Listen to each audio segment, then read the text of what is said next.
শয়তান বলেছিল যে আল্লাহ আমি তোমার সমস্ত বান্দাগুলি দিয়ে জাহান্নাম ভরে দেব। আল্লাহ তখন ফেরেশতাদেরকে ডেকে বলছিলেন, ফেরেশতারা শয়তানে বলল কি শুনেছ?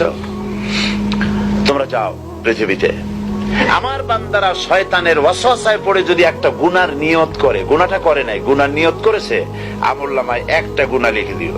আমলনামায় কোনো গুনাহ লিখবা না। গুনার নিয়ত করেছে, গুনাহটা করে নাই, গুনাহ লিখবা না।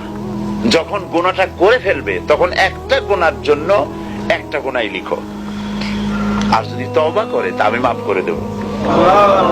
আর যদি আমার বান্দা একটা নেকের নিয়ত করে, একটা নেক কাজের নিয়ত যদি করে, তাহলে কাজটা করে নাই, নেক কাজের নিয়ত করেছে, হজে যাবে নিয়ত করেছে, যায় নাই, যেতে পারে নাই, এখনো দান করবে এখনো করে নাই, নিয়ত করেছে, আমলনামায় একটা নেকি লিখে দিবা। আর যখন নেকের কাজটা করা হবে তখন 10টা গ্রেস মার্ক লাগাই দিবা, 10 গুণ বাড়ায় দিবা। আর আল্লাহ পাক বলেছেন আমি যে আমলে খুশি হব, নিচে হলো 10, উপরে 700 পর্যন্ত বাড়ায় দেব। সুবহানাল্লাহ। এই হচ্ছে আমার আল্লাহ পাক। তিনি কিয়ামতের দিন বিচারে অত্যন্ত কঠোর হবেন। কোন পয়গম্বরের ছেলে, কোন পয়গম্বরের স্ত্রী, কোন পয়গম্বরের বাপ, এটা আল্লাহ দেখার কোনো জরুরত নেই।